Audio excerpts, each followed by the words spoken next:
श्री रामकृष्ण देव के उपदेश वचनामृत पृष्ठ क्रमांक 14 5 मार्च 1882। भिन्न भिन्न स्वभाव, क्या सब आदमी बराबर हैं? श्री रामकृष्ण। परमात्मा की सृष्टि में नाना प्रकार के जीव जंतु और पेड़ पौधे हैं। पशुओं में अच्छे हैं और बुरे भी। उनमें बाघ जैसा हिंस्र प्राणी भी है। पेड़ों में अमृत जैसे फल लगे ऐसे भी पेड़ हैं और विष जैसे फल हो ऐसे भी हैं। इसी प्रकार मनुष्यों में भी भले बुरे और साधु असाधु हैं। उनमें संसारी जीव भी है और भक्त भी। जीव 4 प्रकार के होते हैं: बद्ध, मुमुक्षु, मुक्त और नित्य। नारद आदि नित्य जीव हैं। ऐसे जीव औरों के हित के लिए, उन्हें शिक्षा देने के लिए संसार में रहते हैं। बद्ध जीव विषय में फंसा रहता है। वह ईश्वर को भूल जाता है। भगवत चिंतन वह कभी नहीं करता। मुमुक्षु जीव वह है जो मुक्ति की इच्छा रखता है। मुमुक्षुओं में से कोई कोई मुक्त हो जाते हैं, कोई कोई नहीं हो सकते।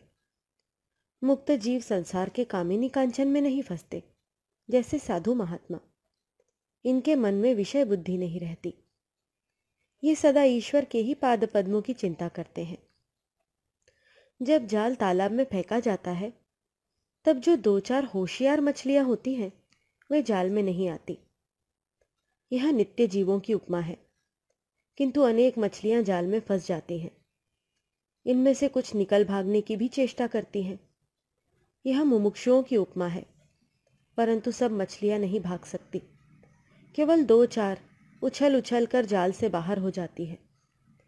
तब मछुआ कहता है, अरे एक बड़ी मछली बह गई। किंतु जो जाल में पड़ी है, उनमें से अधिकांश मछलियां निकल नहीं सकती।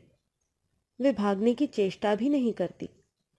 जाल को मुंह में फांसकर मिट्टी के नीचे सिर घुसेड़कर चुपचाप पड़ी रहती हैं और सोचती हैं, अब कोई भय की बात नहीं, बड़े आनंद में है। पर वे नहीं जानती कि मछुआ घसीट कर उन्हें ले जाएगा। यह बद्ध जीवों की उपमा है। बद्ध जीव संसार के कामिनी कांचन में फंसे हैं। उनके हाथ पैर बंधे हैं, किंतु फिर भी वे सोचते हैं कि संसार में कामिनी कांचन में ही सुख है और यहाँ हम निर्भय हैं। वे नहीं जानते, इन्हीं में उनकी मृत्यु होगी। बद्ध जीव जब मरता है, तब उसकी स्त्री कहती है, तुम तो चले, पर मेरे लिए क्या कर गए? माया भी ऐसी होती है कि बद्ध जीव पड़ा तो है मृत्युशैया पर चिराग में ज्यादा बत्ती जलती हुई देखकर कहता है, तेल बहुत जल रहा है, बत्ती कम करो।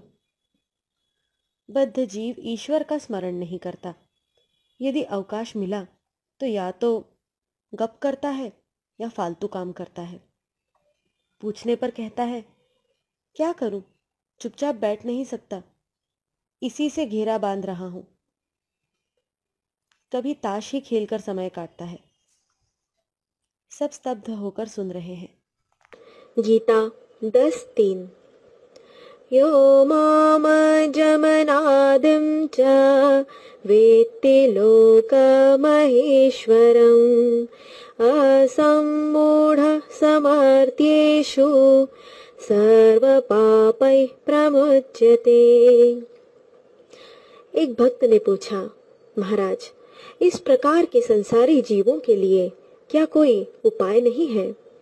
श्री रामकृष्ण, उपाय अवश्य है।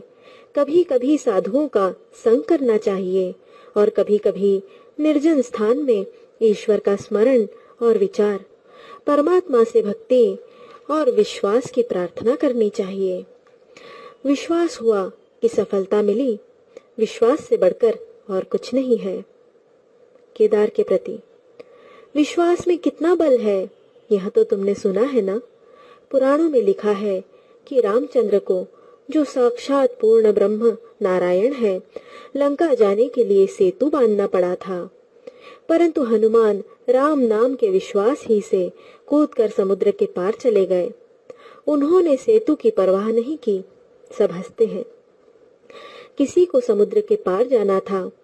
विभीषण ने एक पत्ते पर राम नाम लिखकर उसके कपड़े में खूंट में बांधकर कहा कि तुम्हें अब कोई भय नहीं, विश्वास करके पानी के ऊपर से चले जाओ, किंतु यदि तुम्हें अविश्वास हुआ तो तुम डूब जाओगे। वह मनुष्य बड़े मजे में समुद्र के ऊपर से चले जा रहा था। उसी समय उसकी यह इच्छा हुई कि गांठ को खोलकर देखूं कि इसमें क्या बंधा है। गांठ खोलकर उसने देखा तो एक पत्ते पर राम नाम लिखा था। ज्यों ही उसने सोचा कि अरे, इसमें तो सिर्फ राम नाम लिखा है, अविश्वास हुआ कि वहां डूब गया। जिसका ईश्वर पर विश्वास है वह यदि महापातक करे, गो, ब्राह्मण, स्त्री हत्या भी करे, तो भी इस विश्वास के बल से वह बड़े बड़े पापों से मुक्त हो सकता है। वह यदि कहे कि ऐसा काम कभी न करूंगा, तो उसे फिर किसी बात का भय नहीं। यह कहकर श्री रामकृष्ण ने इस मर्म का बंगला गीत गाया।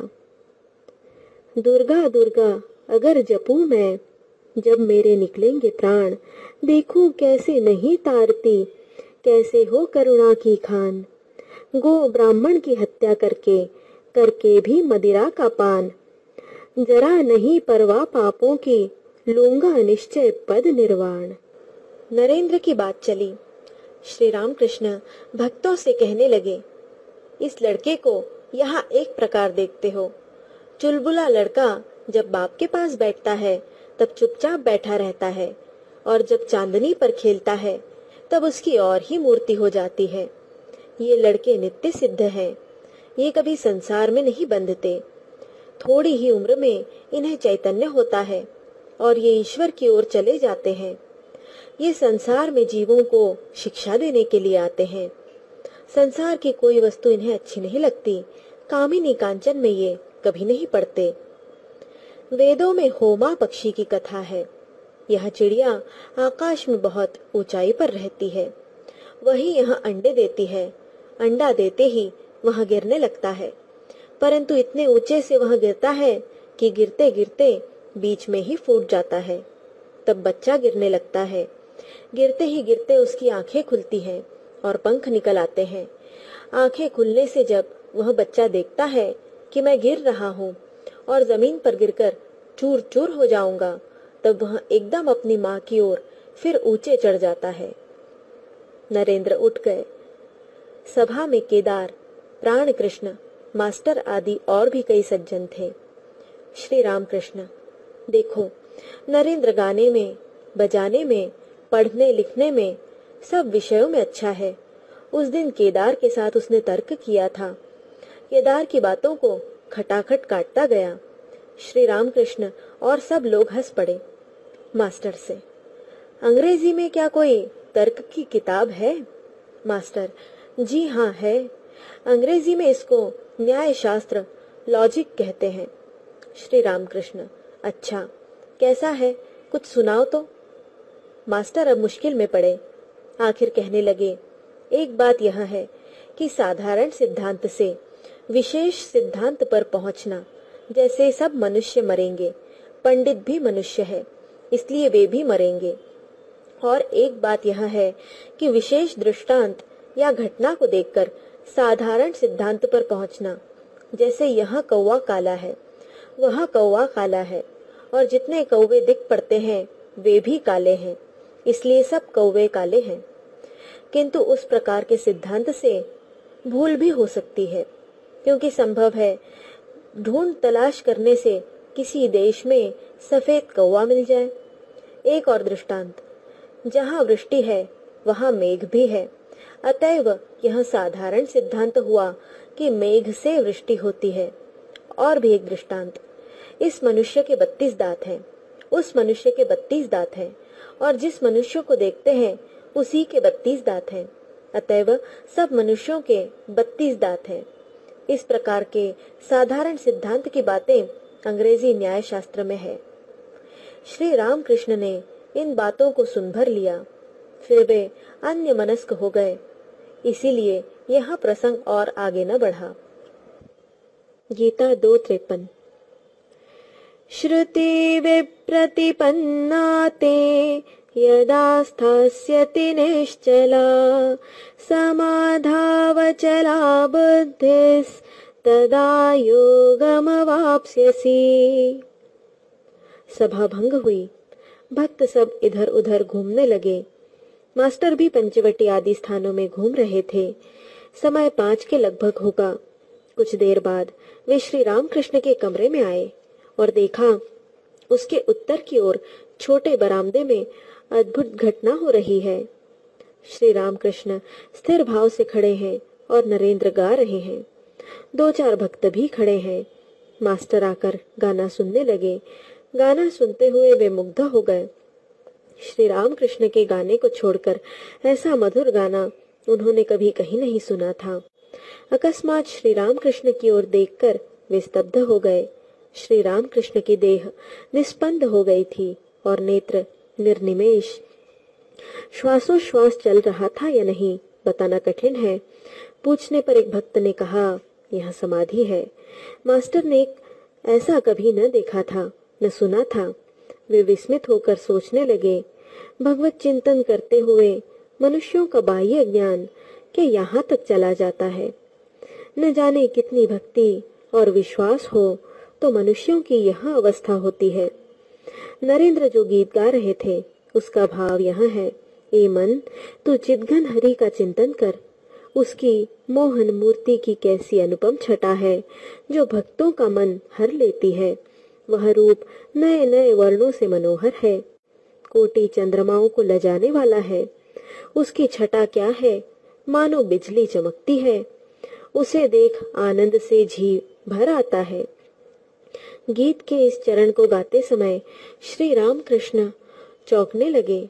देह पुलकायमान हुई। आंखों से आनंद के आंसू बहने लगे। बीच बीच में मानो कुछ देखकर मुस्कुराते हैं। कोटि चंद्रमाओं को लजाने वाले उस अनुपम रूप का वे अवश्य दर्शन करते होंगे। क्या यही ईश्वर दर्शन है? कितनी साधना, कितनी तपस्या, कितनी भक्ति और विश्वास से ईश्वर का ऐसा दर्शन होता है। फिर गाना होने लगा। भावार्थ, हृदय रूपी कमलासन पर उनके चरणों का भजन कर शांत मन और प्रेम भरे नेत्रों से उस अपूर्व मनोहर दृश्य को देख ले। फिर वही जगत को मोहने वाली मुस्कुराहट। शरीर वैसा ही निश्चल हो गया। आंखें बंद हो गई, मानो कुछ अलौकिक रूप देख रहे हैं और देखकर आनंद से भरपूर हो रहे हैं। अब गीत समाप्त हुआ। नरेंद्र ने गाया। भावार्थ, चिदानंद रस में, प्रेमानंद रस में परम भक्ति से चिरदिन के लिए मग्न हो जा। समाधि और प्रेमानंद की इस अद्भुत छवि को हृदय में रखते हुए मास्टर घर लौटने लगे। बीच बीच में दिल को मतवाला करने वाला वह मधुर गीत याद आता रहा।